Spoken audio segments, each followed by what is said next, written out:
सुमेधा का फ़ोन लगातार बज रहा था। सुमेधा किचन में बर्तन धो रही थी। सुमेधा के बेटे ने आकर बोला, मम्मी आपका फ़ोन काफ़ी देर से बज रहा है। सुमेधा ने बोला, किसका है? तो बेटे ने बोला, मामा जी का। सुमेधा को बहुत हैरानी हुई। आज 3 सालों के बाद भाई का फ़ोन क्यों आ रहा है?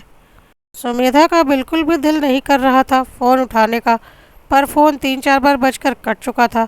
अगर सुमेधा के माँ बाप होते और भाई का इतना फ़ोन आ रहा होता तो वह घबराकर फ़ोन उठाती, लेकिन अब तो उसके माता पिता भी नहीं थे और उसे मायके से कोई लगाव भी नहीं रहा था, इसलिए उसे कोई भी घबराहट नहीं हो रही थी। इस बार जब फ़ोन बजा तो सुमेधा ने ना चाहते हुए भी फ़ोन उठा लिया। उधर से सुमेधा के भाई विवेक ने बोला, क्या बात है बहन, फ़ोन क्यों नहीं उठा रही थी? सुमेधा ने बोला, हाँ मैं किचन में बर्तन धो रही थी। और बोलो क्या हाल चाल है? आज बहुत दिनों के बाद बहन की याद आई। तो विवेक ने बोला, तू तो फ़ोन करती नहीं है, मैंने सोचा मैं ही फ़ोन कर लूँ। सुमेधा ने बोला, किसे फ़ोन करूं? अब मायके में ना माँ है ना पापा, और मायका तो माँ पापा से ही होता है। मायके में जब कोई मुझे याद करने वाला ही नहीं तो मैं क्यों बार बार फ़ोन करके अपना आत्मसम्मान गंवाऊं? मुझे अब मायके से कोई उम्मीद नहीं, और वैसे भी मायके से मेरे पास कौन फ़ोन करता है? खुद हैरान हूँ आज आपका फ़ोन देखकर। विवेक ने बोला, ऐसा क्यों बोल रही है तू? मैं हूँ, तेरी भाभी है, तू आया कर। अब तो तू राखी पर भी नहीं आती। बगल के शहर में तो तू रहती है, कोई ज़्यादा दूरी भी नहीं है। हम दो भाई बहन ही तो हैं एक दूसरे के लिए, और तो हमारा कोई भाई बहन भी नहीं है। मम्मी पापा अब रहे नहीं, और मम्मी पापा के जाने के बाद तूने तो मायके से रिश्ता ही तोड़ दिया।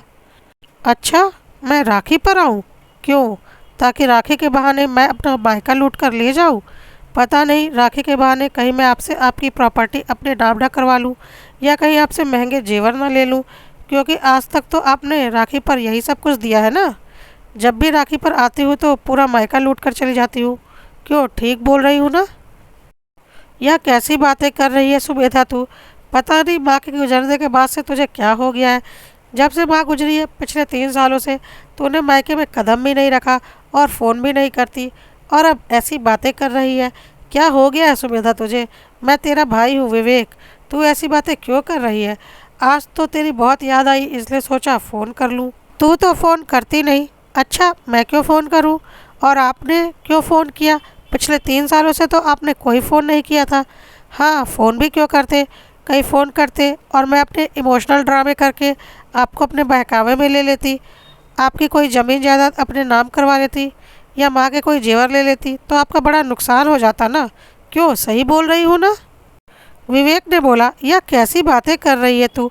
मैं थोड़ा बिजी रहता हूँ इसलिए फ़ोन नहीं कर पाया, तू तो कर सकती थी। सुमेधा ने बोला, अच्छा, याद है मैंने आखिरी फ़ोन कब किया था?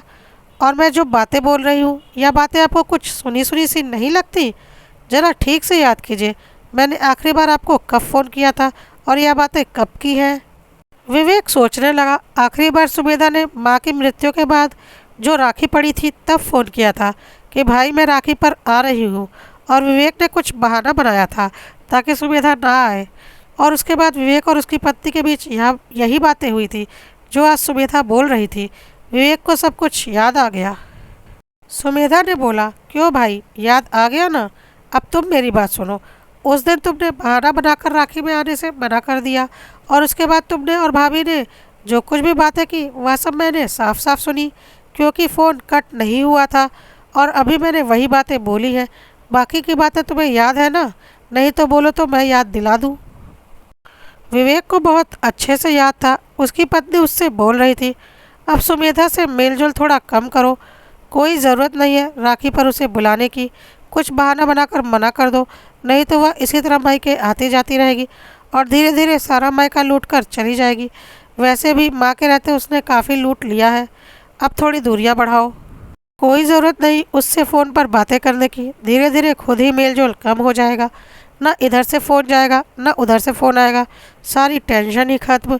नहीं तो वह जितना मायके आएगी उसे मायके की संपत्ति से उतना ही ज़्यादा लालच होगा, और वह उसे लूटना चाहेगी। वैसे भी माँ जी ने चुरा छुपा कर उसे बहुत कुछ दिया होगा।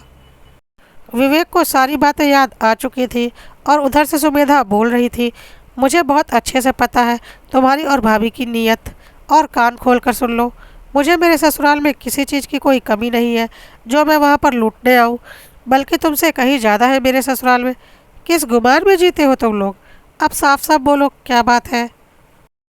क्योंकि मुझे भी बहुत अच्छे से पता है, जिस भाई ने माँ के गुजरने के बाद 3 सालों तक एक बार भी अपनी बहन को फ़ोन नहीं किया, वह आज अपनी बहन को फ़ोन करेगा सिर्फ बात करने के लिए? यह तो संभव ही नहीं। ज़रूर उसका कोई ना कोई मतलब होगा। अब साफ साफ बात करो, क्योंकि मेरे दिल में अब मायके के लिए कोई लगाव नहीं। मेरा कोई मायका नहीं। मम्मी पापा के बाद मैंने यह मान लिया था। तो अब तुम जल्दी जल्दी काम की बात करो। विवेक ने बोला, वह ज़मीन के कुछ कागज़ हैं और कुछ एफडी भी है, लेकिन हर जगह तेरा साइन मांगा जा रहा है, क्योंकि तू भी मम्मी पापा की औलाद है और तेरे साइन के बिना कुछ भी मेरे नाम नहीं होने वाला, इसलिए तेरे साइन की ज़रूरत है। इसलिए मैं चाह रहा था कि कुछ दिनों के लिए तू मायके आ जाए। सुमेधा ने बोला, शर्म नहीं आती आपको? पहले यह सोचकर कि कहीं मैं मायके आके कुछ लूट ना लूँ। अपनी बीवी के कहने पर सारे रिश्ते तोड़ दिए, और अब जब आसानी से सारे पैसे और ज़्यादा नहीं मिल पा रहे तो बहन याद आ रही है। अब अगर मैं लूट लूँ तो तुम और तुम्हारी बीवी क्या कर लोगे? कान खोल कर सुन लो, मैं कोई मायके आने वाली नहीं। 3 सालों में एक बार भी मुझे याद नहीं किया, ना ही सोचा कि जिस घर में मेरा बचपन बीता है मेरा भी जी करता होगा वहाँ आने का। आज जब मेरी ज़रूरत आन पड़ी है तो मुझे बुला रहे हो? बिल्कुल नहीं आऊँगी। जो करना है कर लो और अपने माँ बाप के जायदाद के मज़े लो। फ़ोन स्पीकर पर था। सुमेधा की भाभी ने फ़ोन ले लिया और बोला, मुझे तो पहले से पता था तुम्हारी नज़र अपने मायके की संपत्ति पर है और इसलिए तो तुम नहीं आना चाहती। तुम लालची हो, मुझे पता है। आ जाओ, तुम्हें कुछ दे देंगे। यही सुनना चाहती थी ना तुम? इतना सब होने पर भी सुमेधा की भाभी अपना घमंड दिखा रही थी। अपनी भाभी की बात सुनकर सुमेधा को जोर की हंसी आई। वाह, जिसके पास कुछ नहीं है वह मुझे देने की बात कर रहा है। किस घमंड में जी रही हो भाभी? जितने तुम्हारी ससुर जी की संपत्ति है ना, उससे 10 गुना ज़्यादा संपत्ति मेरे ससुर जी की है, और मेरा पति उनका इकलौता बेटा है।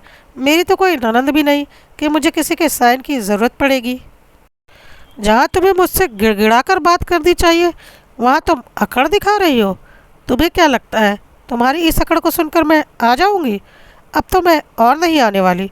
अपने घमंड में जियो और जो करना है कर लो। मैं भी देखती हूँ तुम लोग कैसे सब कुछ अपने नाम करवा लेते हो। ना मैं कुछ लूँगी ना लेने दूँगी। तुम्हें खून के आंसू ना रुलाया तो मेरा नाम नहीं। विवेक ने अपनी पत्नी से फ़ोन ले लिया और बोला, सुमेधा तू अपने भाभी की छोड़, वह तो मुफ्त है ही, पर मैं तो तेरा भाई हूँ ना। बचपन से हम साथ में रहे हैं, साथ में खेला है। तू अपने भाई के साथ ऐसा कैसे कर सकती है? सुमेधा ने हंसकर बोला, वैसे ही जैसे मेरा भाई मेरे साथ कर सकता है, और फ़ोन रख दिया।